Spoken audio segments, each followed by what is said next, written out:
underneath. There's a whistle. Trying to take that name away, telling us he's a big boy as well. Against big boy Boy Hernandez, let's see what happened here. Well, may pito na kasi. The whistle was right here, and then 1, 2, yan. It was more of the second one. Mano pa si Mark Pingris kay Mano with a kiss. oh. Pingris against Hernandez.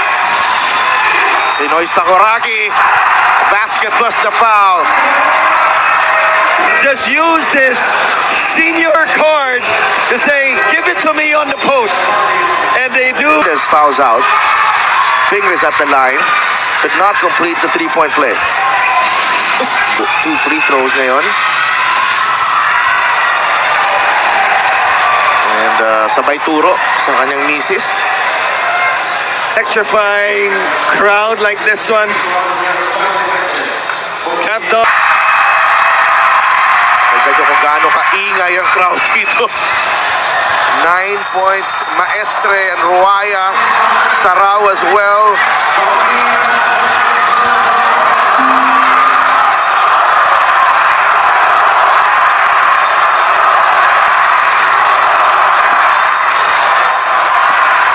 Pingris on the scene. Pero matalino rin si Pingris. Pumasok siya sa scene, pero hindi siya lumabas ng sideline. Nandun lang siya sa outside.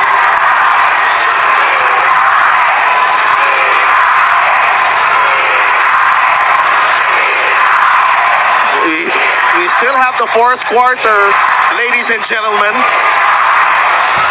And we're tied at 50.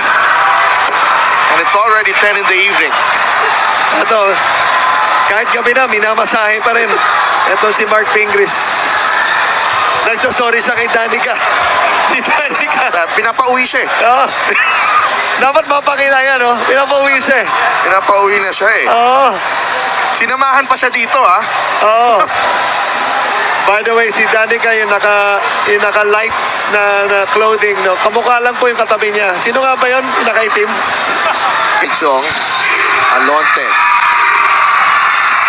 Yan Soligario. Alonte. Able to draw the foul.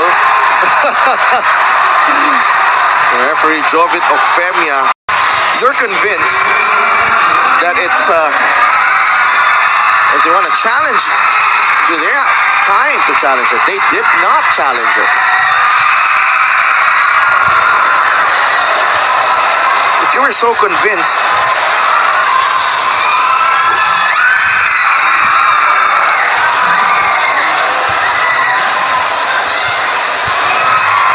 And here I thought you knew everyone.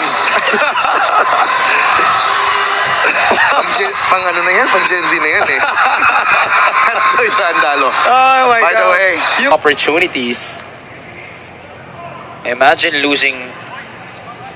Wait, let me do the math here. Almost 30 points per game. With here against Andre Tolalia, Raimundo cuts inside. Hindi napansin doon ni Eric Zabel. Oh yeah, he was looking at the weak side, then his man was already cutting through. So good timing by Pamboy, good find by Mark Pingris.